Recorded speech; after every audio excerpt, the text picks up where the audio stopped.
Welcome to this explainer.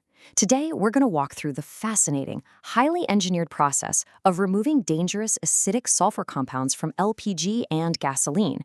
Specifically, we're looking downstream of a fluid catalytic cracking unit, or FCCU. If you've ever wondered how refineries actually ensure the gas in your home cylinder or the fuel in your car is safe, stable, and clean, well, you're absolutely in the right place. Let's get into it. Okay, here's our roadmap for the process flow today. We're going to start with the H2S problem, then track the cleaning of the LPG stream, break down the chemical reactions, look at washing the gasoline stream, talk about managing the caustic batch, and wrap up with adding the good smell. All right, section 1, the H2S problem. We really need to understand the stakes of dealing with untreated hydrocarbons fresh out of the FCCU. We've basically got two main targets for removal here. First up is hydrogen sulfide, or H2S, and second is the highly dangerous RSH mercaptan group. Both of these are incredibly hazardous, highly acidic sulfur compounds that just naturally tag along in the raw streams. They are, for all intents and purposes, the ultimate chemical enemies of consumer safety, and we absolutely have to scrub them out before this product gets anywhere near the public. But here's where it gets tricky. It's a massive balancing act. We have to use incredibly strong chemicals to wash out those sulfur compounds, right? But we absolutely cannot leave any of those residual treating chemicals behind in the product. Because if the treating agent itself, our caustic, gets carried over, it'll cause severe corrosion. It would literally eat away at the metal of consumer LPG storage cylinders. Not exactly what you want happening in a consumer's kitchen. So, how do we pull this off? Let's jump into section 2, cleaning the LPG stream. You can actually think of this entire flow like a giant industrial chemical washing machine. Step 1 is the caustic wash vessel. That's our heavy-duty detergent cycle where the main chemical scrubbing happens. Step 2 is the DM, or demineralized water wash. That acts as our rinse cycle, deliberately dropping any of that corrosive caustic out of the LPG. Step 3 is a sand filter, functioning kind of like a dryer to trap any remaining microscopic drops of moisture. And finally, step 4, the totally pure, dry LPG heads straight out to the refinery header.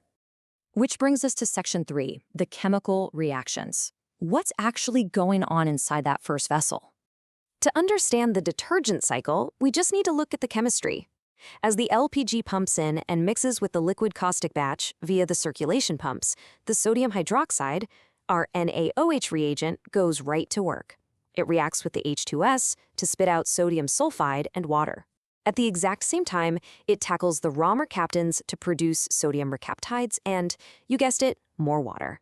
And what's super fascinating here is how effectively those dangerous sulfur compounds get trapped. That resulting mixture of sodium sulfide, sodium mercaptide, and water is what the industry calls spent caustic. Because it's a substantially heavier liquid, it just naturally settles right at the bottom of the wash vessel. From there, operators can safely and continuously drain it away to the treatment plant, completely removing it from our valuable LPG stream. Moving right along to section 4, washing the gasoline stream. This stream is drawn from the debutanizer column bottom, and it follows a very similar journey. Over on the gasoline side, things build upon what we just saw. The gasoline goes through the exact same initial caustic wash to strip out the sulfur, then into its own demineralized water rinse. But here, the system brilliantly leverages physical density differences to separate the fluids. The demineralized water has a density of roughly 1, so it sinks to the bottom, while the lighter gasoline effortlessly floats up and out. Then it passes through a gasoline settler and a sand filter to catch any stray water droplets before heading off to the MS blending block.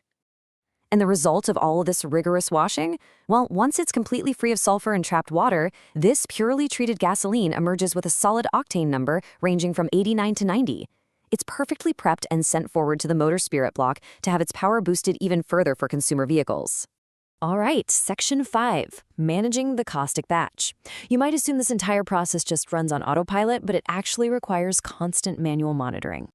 Creating the perfect wash environment is a really precise recipe.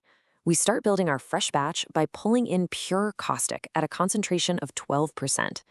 This strong, raw caustic gets introduced into the vessel and is then carefully diluted with demineralized water. But we don't just dump it in and hope for the best. Far from it. After running the circulation pump to thoroughly mix the vessel for about an hour, operators take a sample. The ideal operational batch concentration we want to see sits perfectly around 8%. That is the absolute sweet spot for maximum H2S and mercaptan removal without wasting expensive chemicals. So operators are keeping a really close eye on this.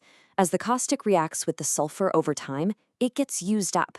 If a sample shows the concentration dipping below 5%, the mixture simply can't treat the H2S effectively anymore. When it hits that 5% threshold, a fresh caustic makeup is absolutely mandatory to keep the product safe.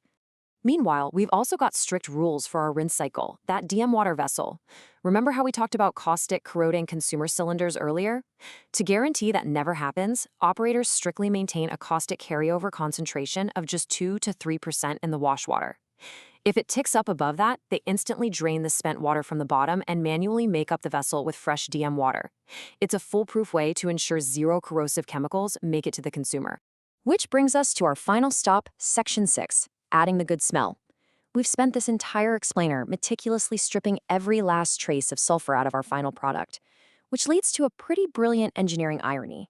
After all that intense washing, settling, and filtering, this perfectly pure LPG has absolutely no smell, zero, and that actually creates a massive safety hazard. Think about it. How would a consumer ever know if this highly flammable, totally invisible gas was leaking into their living room? The solution relies on a really specific contrast. We have the raw, bad mercaptans, those highly hazardous compounds we just spent so much energy stripping away. But then we have a highly engineered, good mercaptan. Refineries intentionally inject this specific odorant back into the pure product flow at the header. Why? Simply so you can immediately smell that distinct, rotten egg gas leak odor in your kitchen, warning you long before a spark can ignite it. We strictly maintain this odorant at a tiny, tightly controlled concentration of just 120 to 630 parts per million. That microscopic amount is enough to ensure total consumer safety. It's just a beautiful full circle moment, right? We literally scrub out the dangerous natural sulfur, only to turn around and carefully inject a safe synthetic sulfur back in as a built-in alarm system. It really makes you wonder, what other everyday consumer products have totally hidden, highly engineered chemical secrets designed specifically to keep us safe?